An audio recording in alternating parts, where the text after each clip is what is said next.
خط کو گھیر دیا گیا اور آپ کو گھر سے باہر نکلنا بہت دشوار ہو گیا، یہاں تک کہ باہر کی کوئی چیز آپ کے گھر میں نہیں پہنچائی جا رہی، اتنا سخت محاصرہ کیا گیا،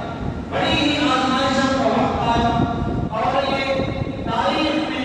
ایسا پہلا واقعہ ہو رہا تھا کہ جہاں پر ایک مسلمانوں کے خلیفہ کو اس طرح ستایا جا رہا ہے۔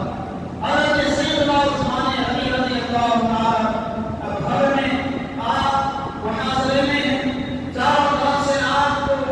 آپ کے گھر کا محاصرہ کیا گیا ہے، دشمن چاروں طرف ہے، کسی بھی وقت آپ پر حملہ آور ہو سکتے ہیں، اور ادھر جو دیگر جانشینان مصطفیٰ تھے، مولا کائنات اور آپ کے شہزادے سیدنا امام حسن رضی اللہ تعالیٰ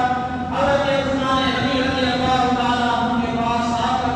گزارش کر رہے ہیں، درخواست کر رہے ہیں کہ اگر آپ اجازت دیں، جو کہ آپ خلیفۃ المسلمین تھے، آپ کی اجازت درکار،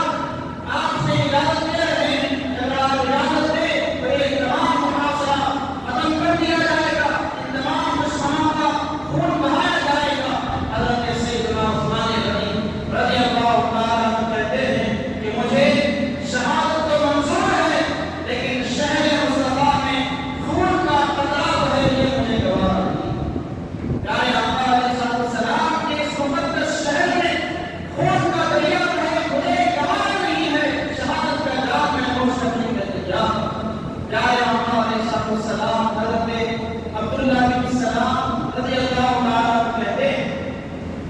کہ جب حضرت سیدنا عثمان غنی رضی اللہ تعالیٰ عنہ کے پاس جب آپ حاضر تھے تو کہتے ہیں کہ اس وقت حضرت سیدنا عثمان غنی رضی اللہ تعالیٰ عنہ نے مجھ سے فرمایا کہ ابھی ابھی کچھ دیر تک پیارے آقا صلی اللہ علیہ وسلم کی میرے پاس پیارے آقا علیہ السلام کی تشریف آوری ہوئی، پیارے آقا علیہ السلام نے پانی کا ایک بہت بڑا ذخیرہ